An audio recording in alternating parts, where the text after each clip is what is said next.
Do you know you can do a hair transplant without shaving the head? Yes, there is a new technique at Personiks which we started doing. Myself, I am Dr. Gurukarna Vemula, Senior Cosmetic and Plastic Surgeon, where this technique is called long hair transplantation. Standard technique of hair transplant, we will take out entire hair, and especially in FU technique, we will take the each root and transplant it to the wherever it is needed. But in case of long hair transplant, the major advantage that we don't shave entire head, and second thing, in the donor area also we don't shave, and we take carefully entire root and the hair and take and implant it to the donor area. The major advantage in this that there is no sequelae. I mean, there will be no evidence that you got hair transplant done.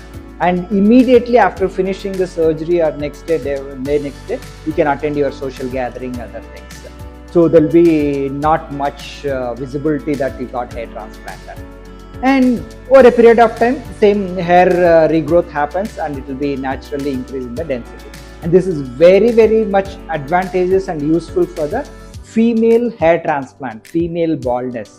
So where there will be no shaving of the hair and directly will transplant. This is called long hair transplant technique. Thank you.